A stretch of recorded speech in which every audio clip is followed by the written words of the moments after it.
Hi, good afternoon, everyone. Hi. Hi, Shobha. Hi, Kanika. It's so lovely to see you here. These are strange times, and we are these are strange. These are strange times. We are having to meet. Yeah.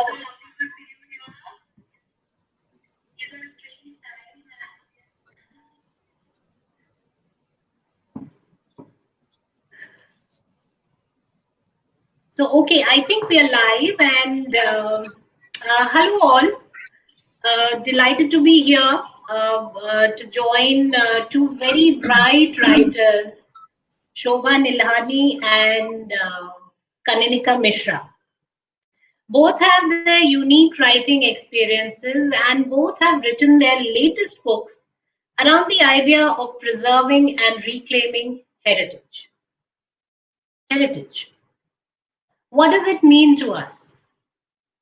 Well, I hail from Uttarakhand, and it has its unique culture and traditions and customs, art. There are monuments, mostly temples, but it's called Devbhumi. But there's something unique about that culture. Similarly, there are unique aspects of someone who's hailing from Maharashtra, Tamil Nadu, Bengal, Rajasthan, all across India. Every state, every city, even every town and village have their own unique culture and tradition that they would like to preserve, that their forefathers have handed down to them. Their forefathers have believed in those, fought for those, built and protected, uh, and now the generations are taking it forward. So, heritage to me is that individual identity that it provides. And given how diverse our country is, while we all carry with us our unique cultural identity, there are also aspects of our collective consciousness that forms part of our heritage and which binds us together as Indians. And that forms part of our identity internationally. Why is heritage important? Why is it important even to have a unique national or regional identity at all? Why is there a rising sentiment to reclaim our identity? There are many such questions that I intend making part of this discussion today. And I'm so looking forward to this conversation. Welcome, Shobha. Welcome, Kanika, again to this. Thank you. Nice to be here. I'm very excited about it. Let me first start with you, Shobha. Sure. You've been writing historical thrillers for over a decade now. And you've also been writing on spirituality. And each book of yours is so deeply rooted to the core philosophies mysticism, and legends of our country. What is it that makes you pick your stories mostly around history and spirituality and uh, all aspects that are essential to the heritage of this country?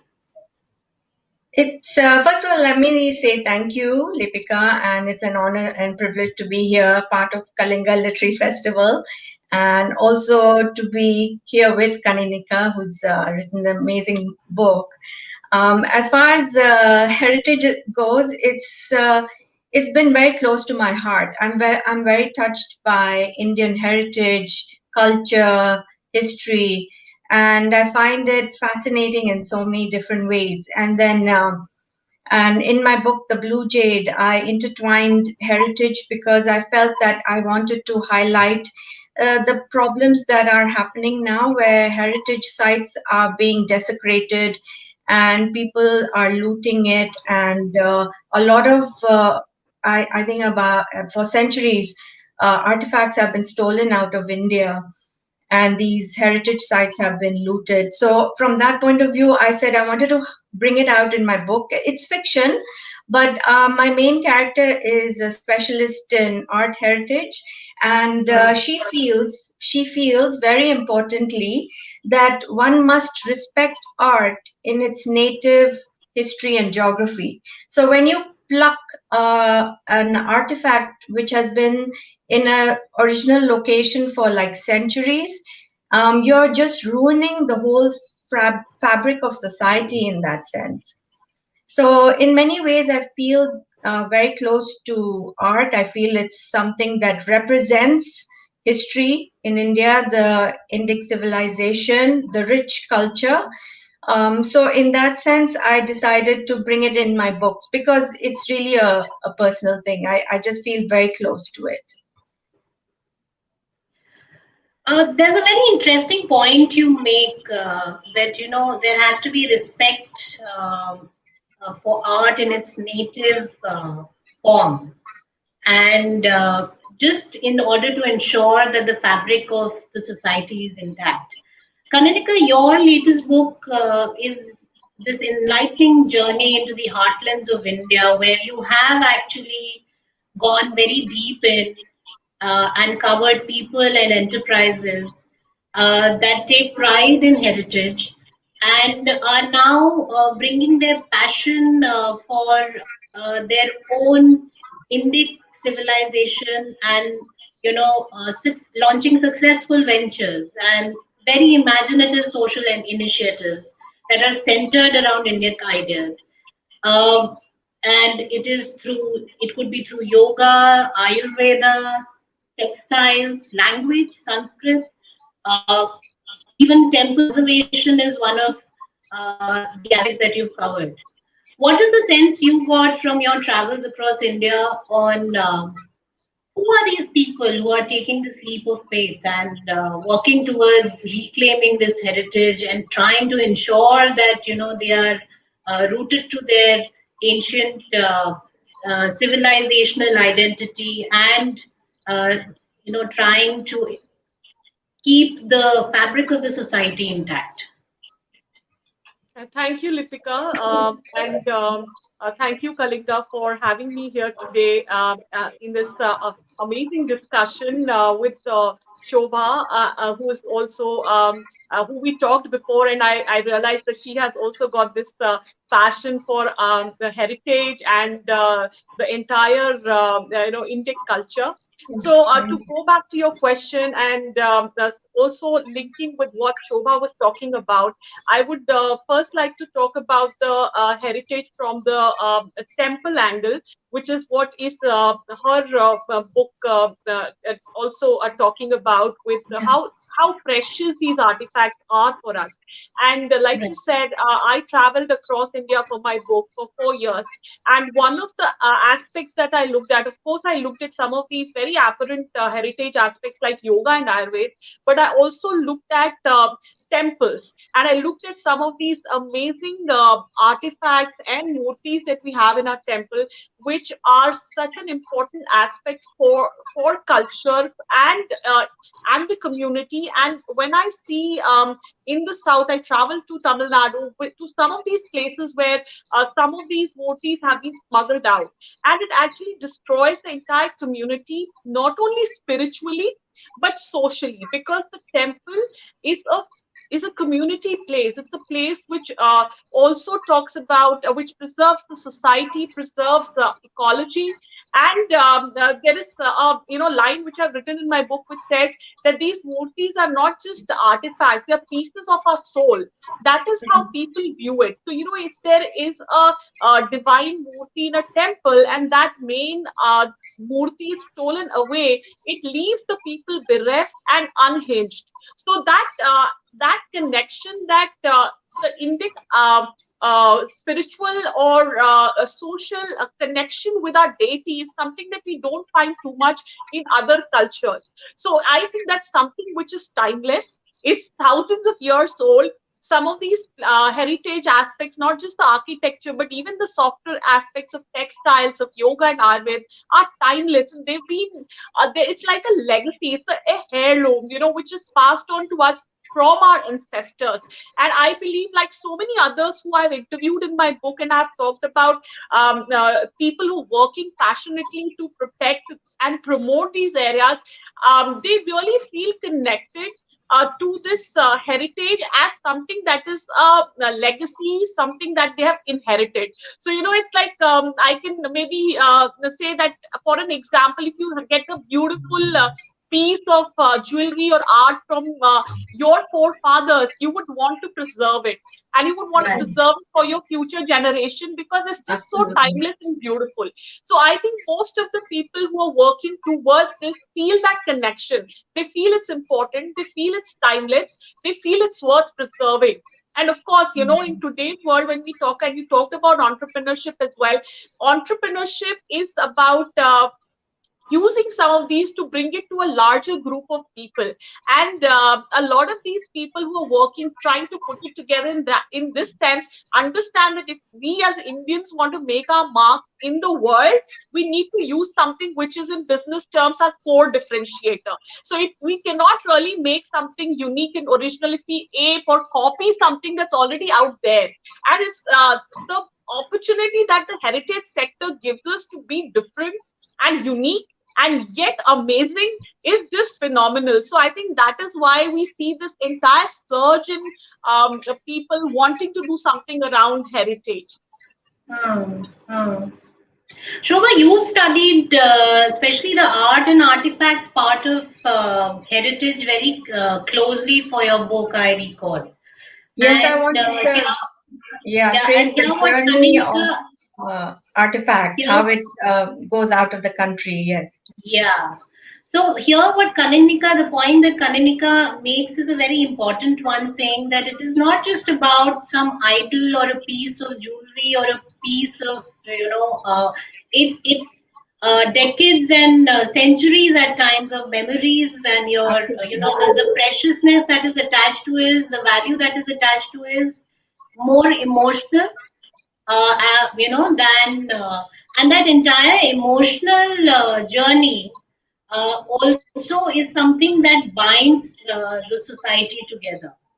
So while you Absolutely. are studying this, why do you think India's heritage finds a lot of interest in the international forums, both legally and illegally?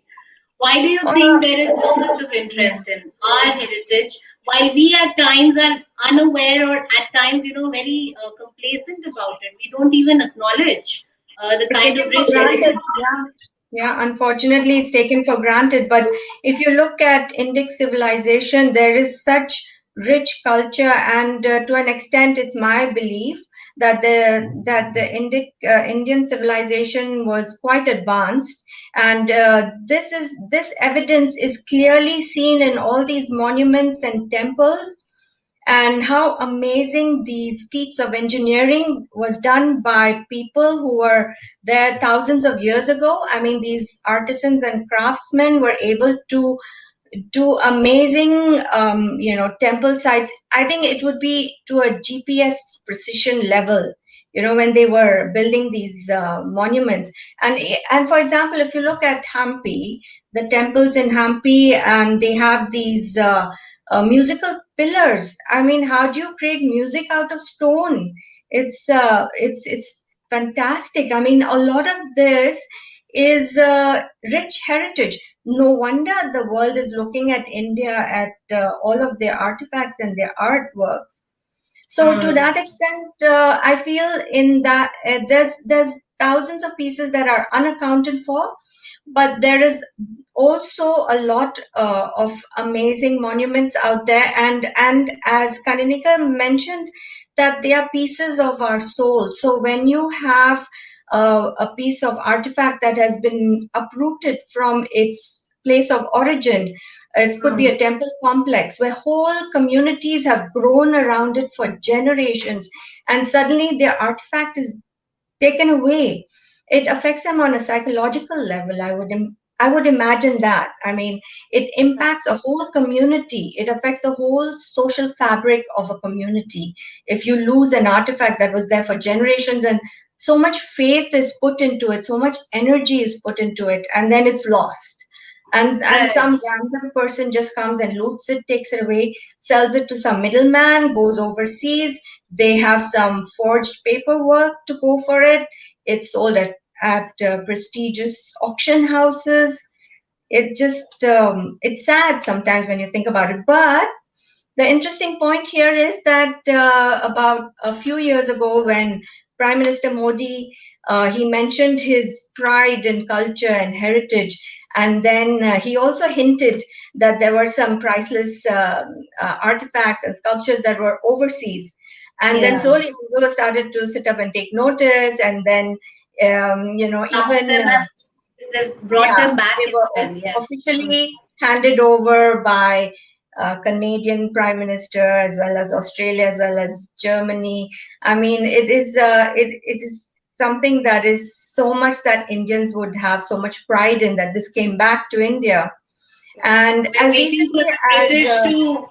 We are now waiting for the British to return our Kohinoor, I believe. that's much talked about, but I would say even till Mm. now, I mean, in as recently as August 2020, I mean, the U.S. government U.S. authorities have handed over 10 idols worth over $1 million. They've handed it back over to India. So a lot of artifacts are still out there, still being looked for. And as Kanika and I discussed at some point, and she mentioned the India Pride project, which she's mentioned, I think, in her book as well, Yes, which yes, was, Yes. yeah, yeah. yeah. Mm. So So, you know what, Kananika, ma'am, would you if I can, yeah, if I would could you add like to something add to to what this bit? Shobha said. Yeah. So, what I find is that when these idols are in the temple, they are looked after in a very different way. So, you know how Right. our gods are. So they have this. So they are clothed, they are bathed, they are they are served food, and there is a very different way in which we perceive them as a deity. And when we get into these Right. different cold museums, they are just something on display, Yeah, it's and very that cold. is a totally different thing. For any believer, anybody who understands the whole spiritual aspect of some of these, murtis and idols, for them to see them in that form is makes them very sad. So I think and it's a psychological warfare. I think a lot of Indians, when they see this in museums abroad, is on some level diminishing the value of their own culture in their own minds over Mm. generations. So I think it's very Right. important for us to, get these things back to India, install them at their rightful places, and Correct. understand that these are not something that we can put into a museum for display. So I think that Mm. is what I feel would be, and I think it's happening also. And even among the larger, in the larger space with the temples, the restoration of temples itself, gets a little bit of a different perspective when it is written about as redoing a temple or restoring a temple.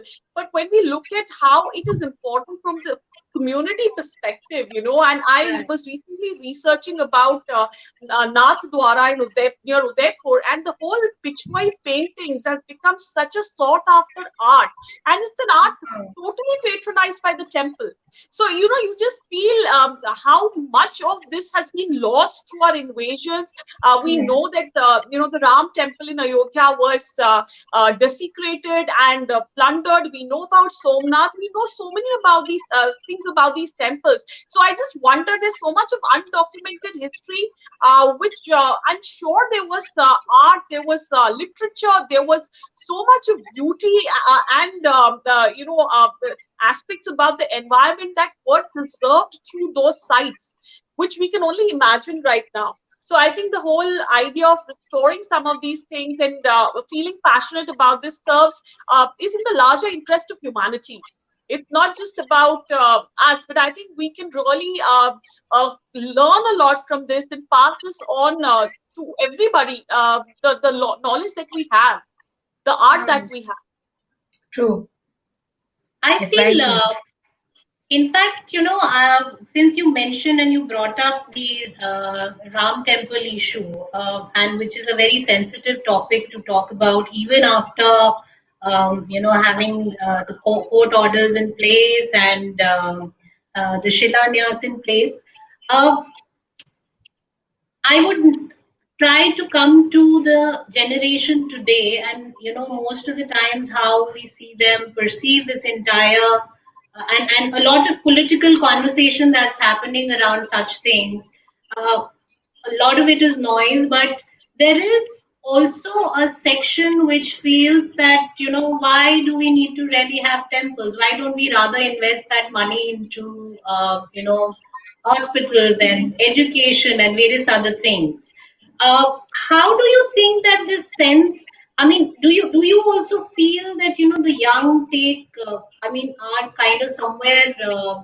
Not as attached to their cultural identities, or they are slowly gathering, that pride in their national and cultural identities and can see through the politics of it and understand why it is important to accept what has been wrong, what wrong was done, especially in terms of the heritage and the preservation of it, and why it is now important to ensure that we reclaim it, we restore it, and we preserve it. What I would need both. I would like to have both your opinions, because I'm sure you both have had children, and they have their own views and their friends have their own views. So what do you think? I mean, where do you think that the young people of this country who are going to take this legacy forward, how do you see that connect happening with them? You want to go ahead, Shobha, first? Okay. I believe the Archaeological Survey of India and a few other organizations, government related, are doing their best to to highlight this part of Right. Indian culture and heritage. There are many other think tanks as well who are using scientists and researchers to put, in fact, not to in fact show evidence that Hmm. from texts as well, ancient spiritual texts prove that Indian civilization existed in terms of, in a sense, it was very advanced in terms of technology, astronomy, and in Ayurveda, as Kanika has also mentioned.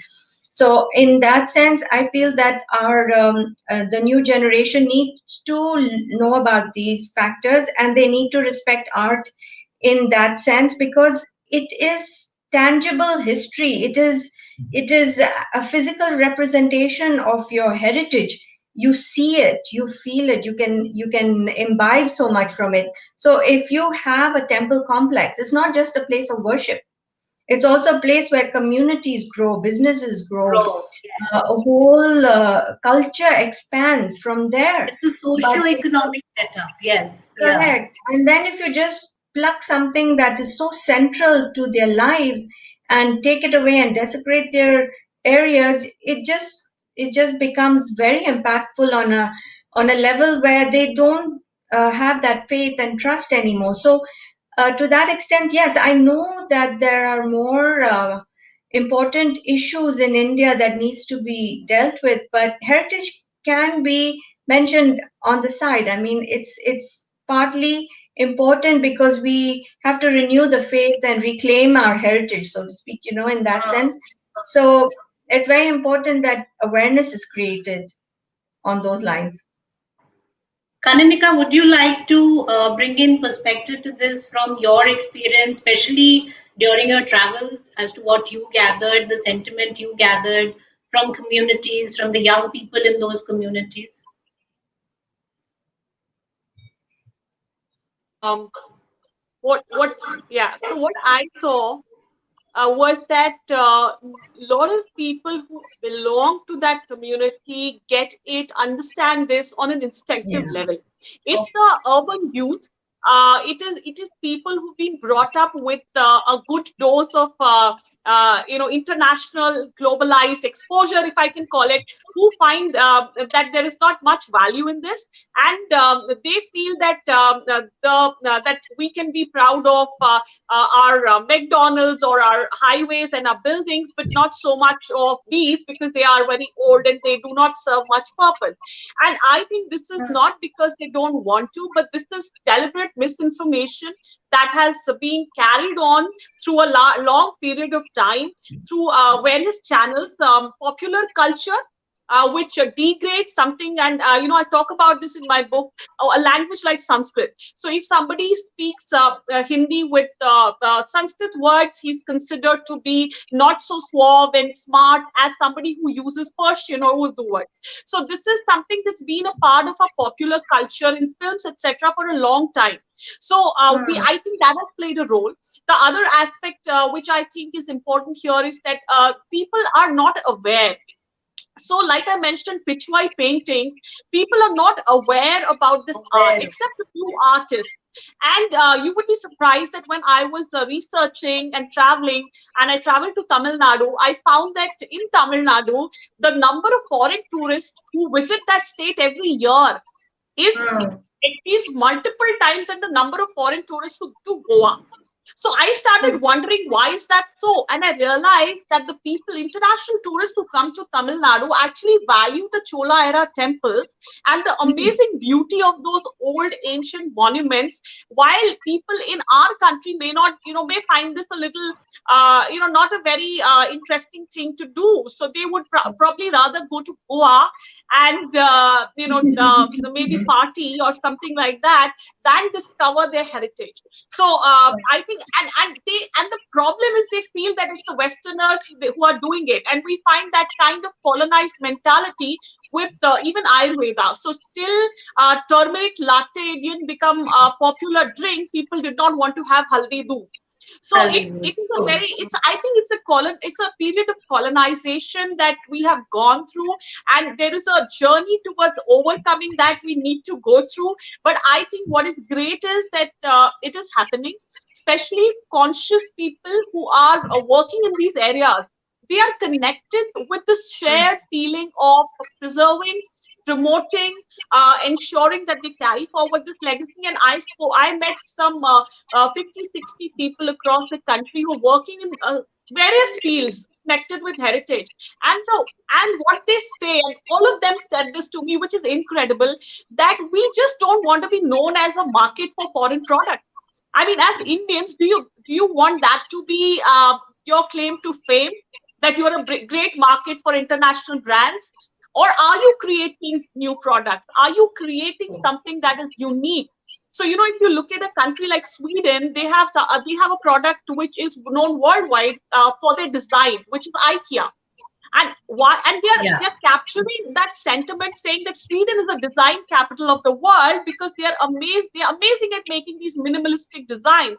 So why is it that with our ancient heritage we can't use that, and we cannot if we don't feel proud? So the first step is that we start feeling Is to proud. start We need feeling to proud. understand. So we need to Agree. understand, we need to know. So there has to be information. Then you need to feel proud of that, and then you start creating. So I think that entire journey is happening in small steps, but I think we have a long way to go. But I'm hopeful that with new information and with the writers like Shobha and myself, and there's so many others, which even from the Puranic stories, mythological stories, which we call, a lot of writers are bringing that back. Graphic artists are bringing back. Digital sketches of our of Lord Hanuman, of Yeah. Lord Ram and Shivji, and so it just makes it more interesting for youngsters.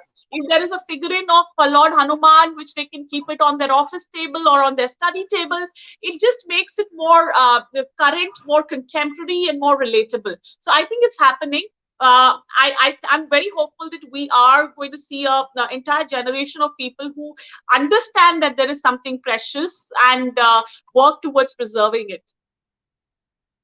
Great. At this point, I think it is appropriate for me to bring in the fact that storytelling plays a very important role in ensuring that the generations slowly start knowing more about their culture, their history, and their heritage. And that is the power of storytelling that I think what you're talking about with various writers, right from Amish Tripathi to, I mean, everyone who's writing fiction as well as non-fiction, like Sanjeev Sanyal and all, who are bringing out aspects of Indian heritage and Indian history and Indian culture forth.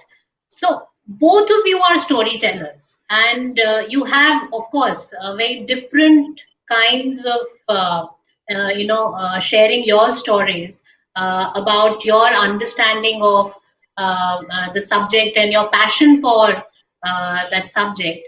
Uh, why do you think we need to have more conversations especially in literature, on it? Do you think there is already enough being done, or do you think there are more conversations required, both in the form of fiction and non-fiction, to continue to tell these stories of ancient India in today's world, especially?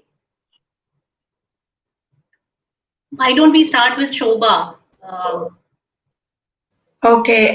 So what I feel is when you talk about these ancient stories, which are so relevant and they're so symbolic in so many different ways, but when you have the youth who are living hyper connected lives, and they are so fast paced, and they want to understand things instantly. So I Right. feel that we have to package. It's kind of like packaging the same product, but in a different way, in a more appealing way, and more way that's relatable. So therefore, when I write about, say, for example, heritage, or when I write in my different books I've written about heritage sites or monuments, I've always brought in a thriller element or a suspense or adventure element, just to entice and Capture to, their. in a sense, to educate, in a sense, because I'm learning at the same time. When I do my research, I do learn so much more. So I feel that, oh, this is fascinating, this is fabulous, we have to share this, I have to put it in some way into my book. So I mean, just to give an example, I just share something, some interesting anecdote is that, like when you share an ancient or an art piece at an auction, for example, when you're trying to sell something, and that art piece is a chair, and it's ornate, and it's got a plush velvet in its red, and then nobody's looking at it with interest. Suddenly you say Marilyn Monroe sat on it, and suddenly the value from $1,000 goes to $1 million because Brilliant. somebody True. sat on it, like, was so famous. So In that sense, like when I talk about the blue jade in my fictional novel, I did mention that it's a Krishna pendant and it was gifted to Mirabai, and I brought Mirabai's story as well. And my main protagonist also trails her journey, different parts of India as well, to share about the value and the richness of the heritage and the sites. So, in so many different ways, we have to entice the youth, entice the new generation to understand and to relate to this new, to the ancient times, to a civilization that was far advanced, in my opinion. So, And I feel that that's the way I feel like that's my premise where I come from when I write my books. Kananika, in your case, you do first person accounts and narrate stories of people with facts. Yes, yes. So I think my thrust was to make people aware that there are people who are turning this into successful enterprises, and there is a wealth of information here that people don't know about. And with young readers, I'm often surprised that they tell me that, oh, we did not know this about yoga, we did not know this about Ayurveda, we did not know that. Maheshwar, where the handloom textile flourishes and is one of the most well-known handloom saris of India, is a holy city. So, people do not have information. And I think for me, that's been one of the things that I wanted to do, not just tell stories of enterprise, but also give this background, give this information about the heritage itself. And I see that within one of the chapters in which I write about the literary pursuits and what people are doing in that space. I write about this film Punya Koti, which is a Sanskrit animation movie, which is Ah, where the filmmaker actually wanted to do something for kids, because Sanskrit is something that people today are not so, kids are not aware of, because mm, nobody seeks it out. People just go with your languages which are useful for your work. So this the entire idea of doing something with Sanskrit for kids made it into an animation movie, and he has used. If you, it's a beautiful movie. It's available online, so people can go and watch it. So the movie, actually, the animation in that, he's used very very Indian kind of silhouettes and designs, and he's used the temple art, which has inspired the entire design of that movie. So that way, these are some great ways in which people work, trying to popularize things to a wider audience. And even with the graphic arts that I mentioned, and then I've covered Sai Swarupaji, who writes Puranic stories. With her work, it's just amazing how people can bring, and of course Shobha's work, how people can bring this out to a wider audience through books. So I think, yes, you're right. The books and the literary space is something we must first reclaim, even though it's sometimes easier to reclaim tangible things like yoga and Ayurveda. Hmm. I think it's time that we start this whole process of trying to say our stories in our own words, and trying to do things our own way, rather than look for validation from the West. I would envision a future where we start doing all this in our native languages. But yeah, till then we have English. So, so that's what I believe. Yeah, Let's also allow the audience to sure. to interact with you. Pranav Prasad says it appears to be amazing.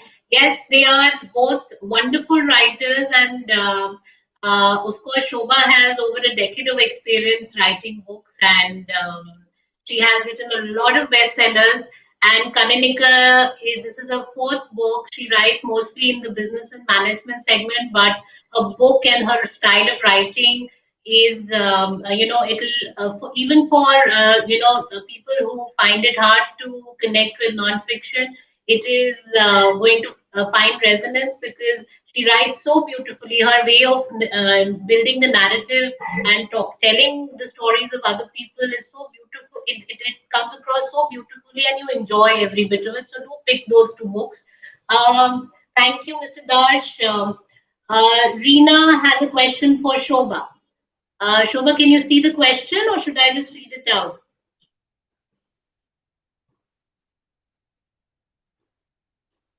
Reena K says, Shobha, do you find that generally Indians living overseas are more or less appreciative of Indian culture and spirituality than those who live at home?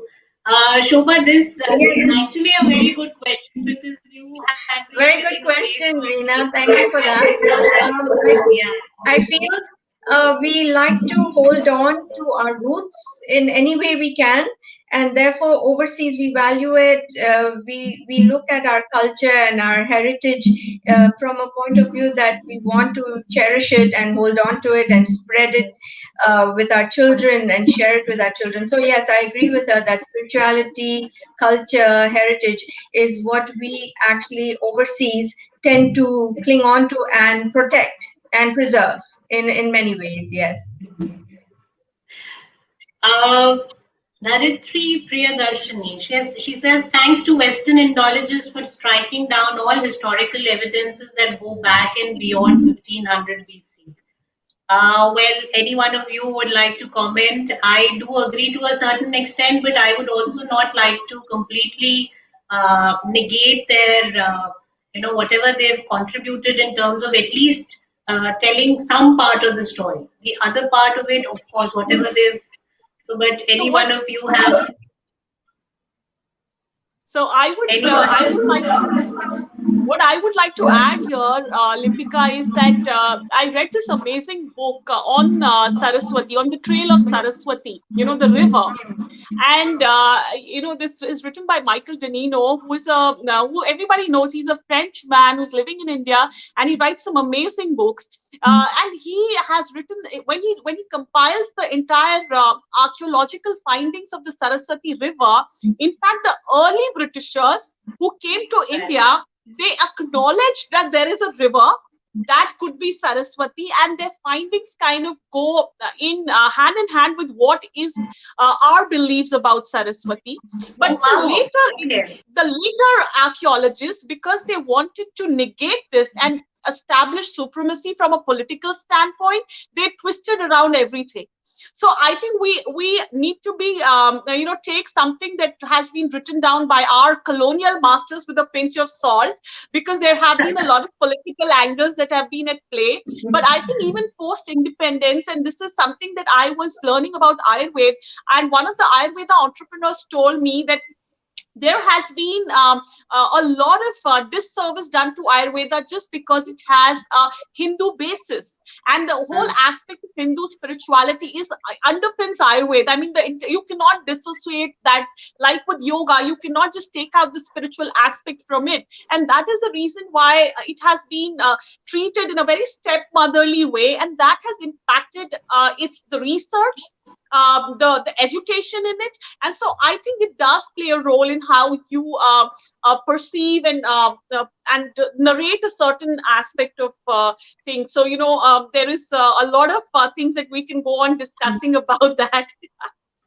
Yes, there is so Needham, much Needham we can says, discuss on that. I mean, in a yeah, sense, we could call it mental slavery because there are some people who say there are strong Indic sources and references in ancient texts, but these have been devalued, they've been discredited, and at times, they've been ignored. But then suddenly, when you go to a Starbucks here and you say, "Oh, we're having a turmeric latte and it's a superfood," and it's like, hello, we've been doing this for centuries, okay? We Yes. know about turmeric, but so it's just one of those things that comes back to you and says, well, they knew how to package it, but I think it's something that's very inherently Indian, and to that extent, you will see Indic influences in other parts of Asia, whether it's in Cambodia, in Indonesia, in Bali, in Thailand, Yes. in even recently, I heard somebody say the Chola dynasty had some influence in Philippines, who's primarily Catholic nation.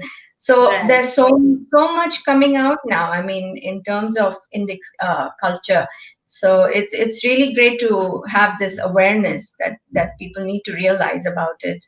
There's someone who shares her name with your protagonist, Shobha, and she's saying Yeah, best of luck for thank young you. writers, Neelam Mishra. Thank you, Neelam. Thank I you.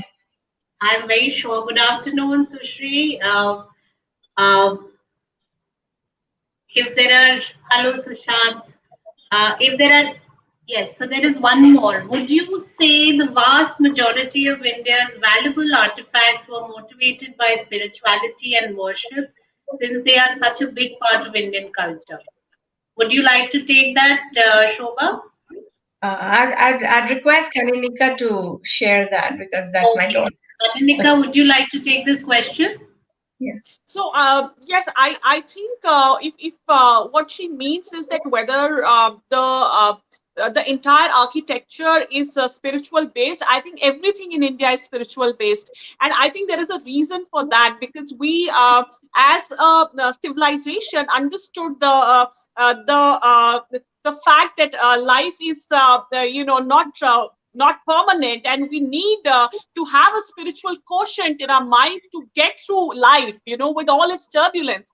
And I think that is why, even if we look at our dance and if we look at our literature, everything is spiritual. True. And that is the reason why we have so many of the Western world finding spirituality in India.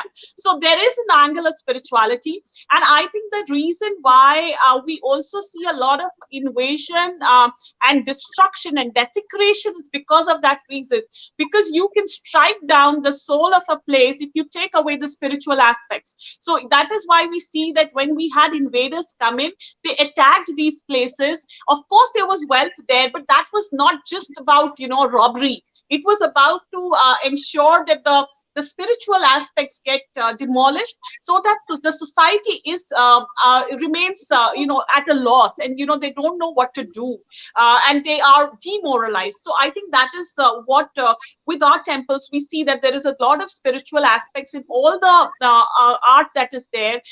Most of the great art that we have, which is the I mentioned Pichwai, also the Tanjore paintings in Tamil Nadu from Tanjore, they are so spiritual. So there is a lot of element of spirituality in our dance. I remember I'd gone to there was a friend from Ukraine who was visiting, and I took her to a dance recital of Bharatnatyam in one of these art centers in Delhi. And she says that, why is it that all your dances are about God? So I told her, you will not get it, because there is a lot of history behind it. There's a lot of psychology behind it, and I can't just tell you in a sentence that why there is God in everything. So I think in a culture which is very material in the West and very much focused on physical gratification, and they see the harmful effects of that as well. I think it's difficult for them to understand. But those who are inclined, if you ask a Westerner, where do you go for, say, wine, they might say France. If you ask them, where do you go for fashion, they might say Milan. But where do you go for spiritual, pursuit, they will They say come India. to I mean, India. Yeah. there is no doubt about it. So I think Yeah. that is the reason why, and we should feel proud of it, because we have I think transcended all the other realms to reach there as a history, as a civilization. Our ancestors have already done the work for us. We can at least read about it.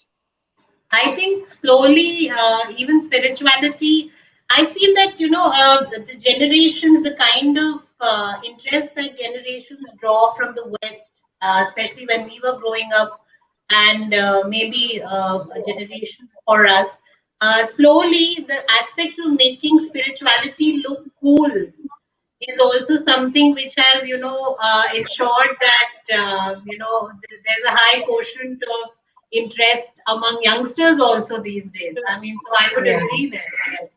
Yes. So Pranab says in the educational institutions, we must read more and more on spirituality, Indian culture, tradition, and its rich heritage.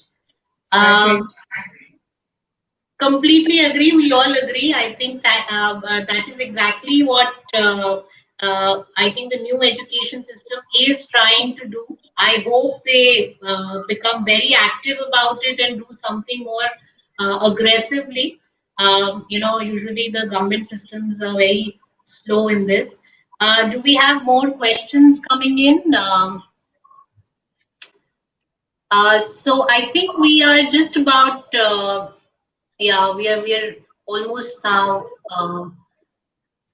close to the end of the session.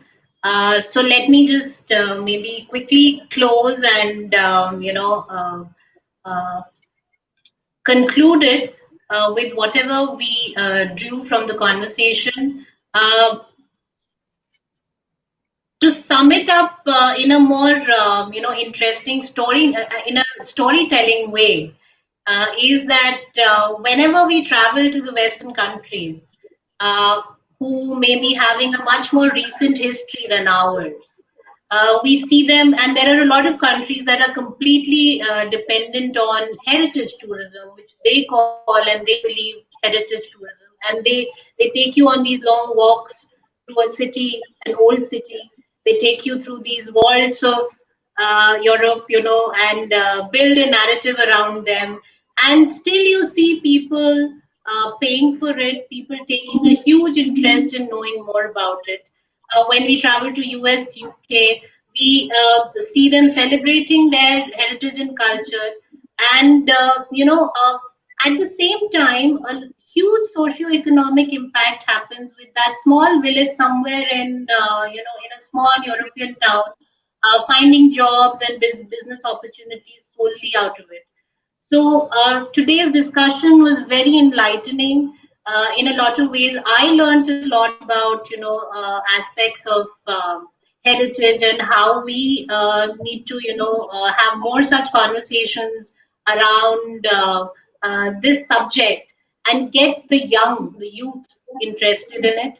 I feel that we have a much richer history, a much richer a heritage, which if we correctly and timely now even now, it's not too late. If we start preserving it, we will slowly, and building a story around it, create narratives which are which allow people to feel proud about it and about their identity. I think the day is not far where you and I, all of us, will be having a conversation around what next. How do we create more jobs and business opportunities around those?